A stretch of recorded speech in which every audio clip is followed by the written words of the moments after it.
Welcome to this fan toss tutorial. I got introduced to some simple fan tosses through old XEM videos, and I started exploring and trying to push the boundaries myself in early 2016. And there are several ways to toss or flip fans, but today I'll walk you through one of the most basic ones. I'll simply call it a fan toss. It's a 180-degree fan flip that happens as you toss a fan from one hand to the other. Now, let's make some fans fly. We're gonna have to talk a bit about deck condition first, because theoretically doing a fan toss is very straightforward. You do a fan and then you toss it or flip it or do whatever you want to do with it. The problem, however, is for the fan to keep the shape of a fan throughout the entire move.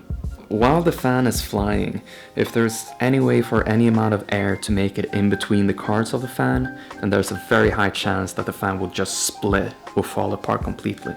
Here I have a good deck for fan tossing and a bad deck for fan tossing. The bad deck is bad not because this one is older, it's because this one is warped here. Even though it can still fan, I think you'll be able to tell that these cards aren't really laying completely flush against each other in the fan. So it will be easy for air to work its way in here and separate the cards. And this will be very difficult to control once you've let go of them. The reason why this one is good is because it's almost completely flat. If the cards are laying completely flat against each other, it will be way more difficult for air to work its way in here, separate the cards, ruin our fan toss. This is gonna work great. This is what we want. So find yourself the flattest fannable deck you own. Or even better, start off fresh by opening a completely new deck. You're gonna want to break it in a little bit so that it's not too slippery. But while doing so, try to bend it as little as possible. Another good idea could be to apply some fanning powder to your deck, if you have some. It's gonna help the cards stick together a little bit better, while still being able to form a really nice looking fan. Alright, now I think we're ready to toss some fans. So let's put our flat deck to the test.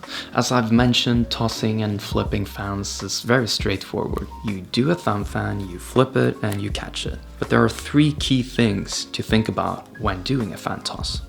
The first thing has to do with the size of the fan. If you've played around with a thumb fan, you might know that the size of the fan varies depending on where you place your thumb, where the pivot point is. So if you place your thumb close to the short side here of the deck, you get a big fan, and if you place your thumb close to the center, you get a way smaller fan. The smaller the fan is, the easier it will be to perform a fan toss. The fan will keep its shape more easily, and once you feel more confident in your fan tossing abilities, you can gradually make fans bigger and bigger. But when first learning it, I highly recommend a smaller fan. So let's do a small fan. The second thing is to press down gently on top of the fan with your thumb. This is to squeeze out as much air as possible, creating a kind of vacuum between the cards. And by pressing down on the fan, you're furthermore lowering the possibility for any air to make its way in between the cards. Again, we want the fan to keep its shape as it's flying. The third and last thing is to use gentle hand motions whenever you're touching the cards. This means be gentle when tossing and be gentle when catching. On the way up, you want to gradually build up the momentum required to toss the fan. And on the way down, you want to gradually slow the fan down by following the path of the fan with your receiving hand. Don't forget to use your thumb here on the top to catch it. This too is a way of making sure the fan doesn't lose its shape, and rather than preventing it from losing its shape in the air, this is preventing the fan to lose its shape while tossing and while catching it. It's especially important in the beginning of the learning process. Once you get better at fan tossing, you get to know how rough your hand motions can be without destroying the fan, and timing the catch well is a big aspect for that too. So from the top, make a small fan, press down with your thumb to squeeze out any air, toss gently and catch gently by following the fan with your receiving hand. And now you just have to go for it. And I'd suggest you to start off with a small distance between your hands, and you can work your way to more airtime later. I know I'm getting repetitive, but let's walk through it one last time. You make a small thumb fan and press down slightly on the fan with your thumb to make sure the cards will stay together. You then gently toss the fan and catch it between your fingers and thumb of the other hand by following the cards and gradually slowing them down. Here are a few more tips for practicing. It's a good idea to keep your hands above a bed or anything else that will save your cards if you were to drop them.